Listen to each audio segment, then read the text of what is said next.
recém-nascido foi abandonado dentro de uma caixa de isopor na BR-040 em Lusiânia. Queimadas intensificam o calor em Goiás. Rajadas de vento formam redemoinhos de fogo em Goianésia. Acidente inusitado. Caminhonete bate no poste com dono amarrado na carroceria. E a polícia resgata mais de 30 pessoas que trabalhavam em situação semelhante à escravidão. Segurança e nenhuma higiene. Gente, que o Jornal Anhanguera já está no ar.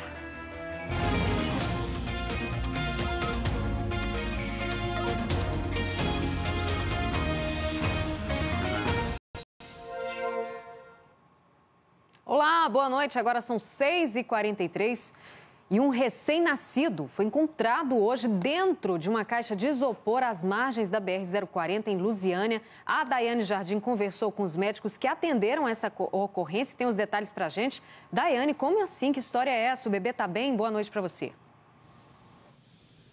Boa noite para você, Rosane. Boa noite a todos. Você viu que história? Pois é. Mas já adianto, viu? O bebê está bem. Apesar da situação de estar numa caixa de isopor às margens da rodovia, nesse calor, o bebê está bem, viu? Vou contar como é que foi. O SAMU chegou até esse recém-nascido após receber uma ligação de um homem que disse que havia um bebê dentro de uma caixa de isopor às margens da 040. Chegando lá, eles encontraram, então, o bebê enrolado numa camisetinha, ainda com cordão umbilical preso à placenta. Estimularam o bebê respondeu. Então, eles retiraram esse bebê da caixa, prestaram os primeiros socorros, né? Deram o primeiro aquecimento a ele e levaram a uma UPA para o primeiro atendimento. Nós estivemos com a equipe do SAMU, conversamos com eles e o médico do SAMU, o Dr. Lucas Carneiro, falou sobre as condições desse bebê, apesar dessa situação tão inóspita, viu? Vamos ouvi-lo. Dentro de um contexto de um abandono de uma criança numa BR, me surpreendeu mesmo a capacidade dela estar chorando, se movimentando, tá? Tinha batimento cardíaco, respirava de forma natural e espontânea. Isso são critérios, sim, de boa vitalidade para um recém-nascido, mesmo neste contexto. Pois é, a gente dá para ver aí que eles ficaram até felizes porque não esperava que o bebê tivesse aparentemente saudável como ele estava. A equipe do SAMU ficou emocionada com esse resgate e depois lá da UPA, né, que eles ficaram com o bebê na UPA enquanto aguardavam uma vaga em uma unidade especializada. Em seguida, eles levaram o bebê para a unidade neonatal do Hospital Regional de Santa Maria, no Distrito Federal, onde o bebê passa bem, viu, Rosana? A notícia boa é que o bebê, apesar de tudo, está bem e segue, parece aí, vai ficar saudável. Com você. Graças a Deus o bebê está bem. Obrigada, Daiane, pelas informações. E olha, uma operação resgatou 36 trabalhadores que estavam em condições semelhantes à escravidão em Catalão, Campo Limpo de Goiás, Joviânia e Vicentinópolis.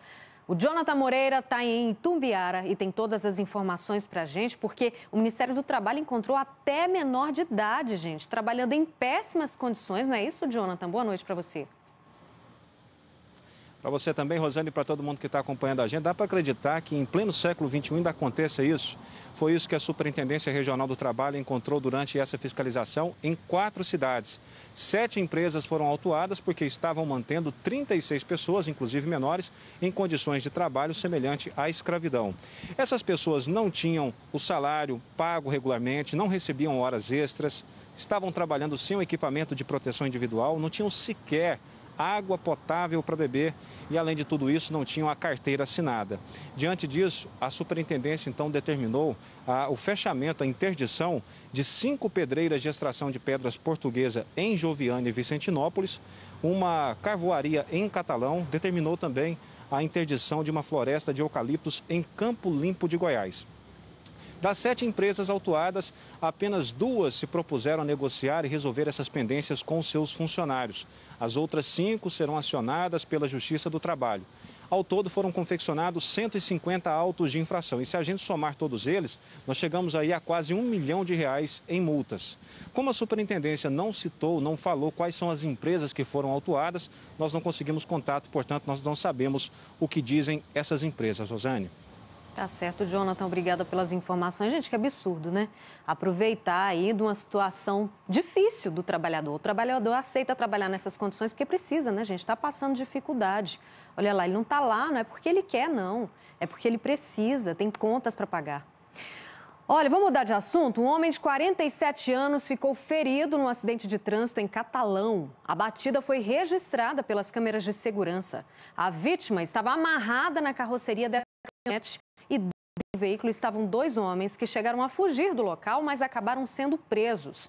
Eles contaram para a polícia que conheciam a vítima e que estavam usando droga quando se desentenderam. Eles agrediram o homem e chegaram a pensar que ele estava morto. A vítima foi encaminhada para um hospital de Catalão, onde segue internado.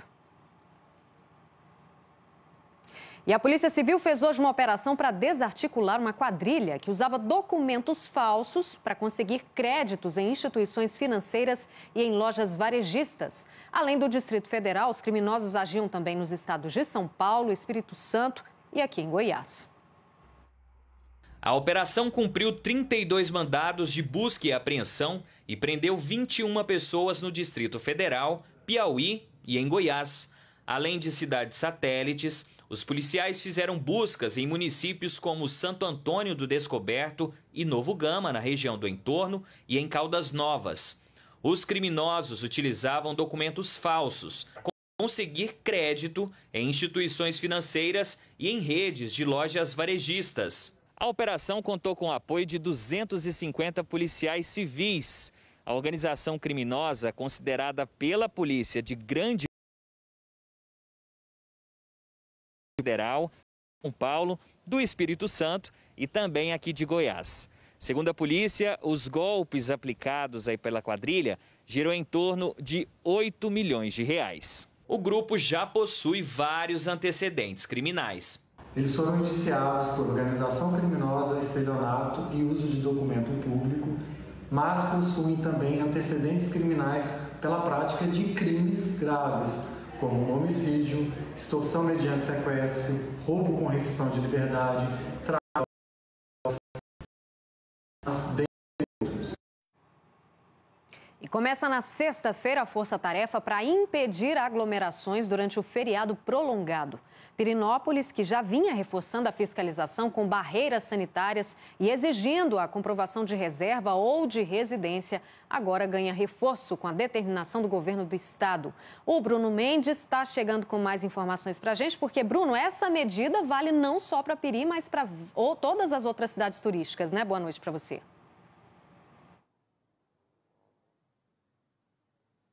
Boa noite, Rosane, a você, a todos que nos acompanham em todo o estado. É verdade, essa força-tarefa vai atuar nos 10 principais destinos turísticos aqui do estado de Goiás. Na lista estão os municípios de Aruanã, Britânia, Buriti Alegre, Aragáceas, São José dos Bandeirantes, Pirenópolis, como você já disse, Caldas Novas, São Simão, Alto Paraíso e ainda os distritos de Itacaiú, distrito de Britânia, e Luiz Alves, distrito de São Miguel do Araguaia.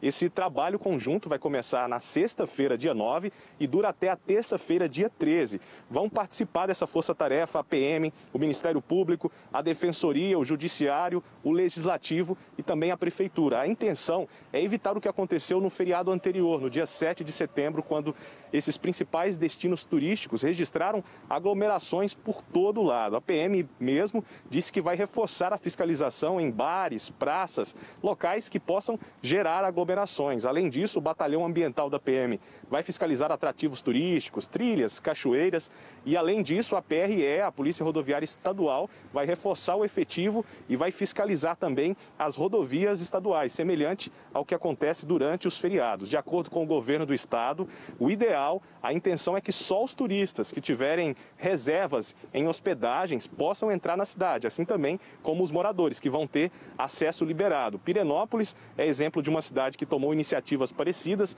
já tem barreiras sanitárias que funcionam durante esses feriados e aos finais de semana. O exemplo também deve ser seguido por outras cidades. Além disso, essa força-tarefa vai estar agindo para coibir e garantir o cumprimento dos protocolos sanitários. Rosane. Tá certo, Bruno. Obrigada pelas informações. E olha, o governo do estado lançou hoje um programa de incentivos fiscais para empresários que queiram fazer investimento no estado. O ProGoiás promete ser menos burocrático e ter uma carga tributária menor. Esse novo programa vale pelos próximos 12 anos. Nesta reunião no Palácio das Esmeraldas, foi assinado simbolicamente o primeiro termo de migração para o novo programa de incentivos fiscais do Estado. O objetivo da Secretaria de Economia é substituir os atuais programas Fomentar e Produzir. Esse é um programa que a gente não pode obrigar ninguém a sair do Fomentar e Produzir e fazer a migração. Mas, do jeito que ele foi desenhado, nosso entendimento é que vai haver a migração e achamos também que ela vai vir de uma maneira breve. Quando hoje foi assinado o decreto pelo governador e a gente já finalizou o nosso regimento interno justamente para operacionalizar essa migração que já está em teste. Entre as mudanças anunciadas está a redução do percentual para o Protege, o Fundo de Proteção Social do Estado, que é cobrado mensalmente de quem possui benefícios fiscais. O percentual da contribuição cai de 15% para 10%, depois, gradativamente, até 6%. Segundo o governo, o programa será 100% digital e o prazo para credenciamento é de até 2 meses. Nos municípios definidos como prioritários para investimento, os pequenos empresários devem ter carga tributária máxima de 1,8%. Nós temos 68 municípios no estado de Goiás, onde o IDH foi o menor nível da série de renda per capita, e com esses municípios nós criamos aí um tratamento diferenciado. Isso é que caracteriza o diferencial e a preferência para que as empresas se instalem nesses municípios. O ProGoiás foi aprovado em lei no mês de junho e tem validade até 2032. O sistema de migração para o ProGoiás deve ser disponibilizado no dia 1º de novembro. E a seguir, o dia foi quente em várias cidades goianas, mas em algumas os termômetros subiram ainda mais por causa de mais registros de queimadas. No sul do estado, até a viatura do Corpo de Bombeiros foi atingida pelas chamas enquanto eles tentavam controlar o incêndio. E vai começar o Campeonato Goiano da Série B. A gente traz os detalhes daqui a pouquinho. Você vê imagens de Itumbiara, 35. Calorão, gente, 6h55, daqui a pouco tô de volta. Local. Isso a gente pratica há muito tempo. Participe deste movimento e ajude a sua região. É app que fala? App. App? Então, app.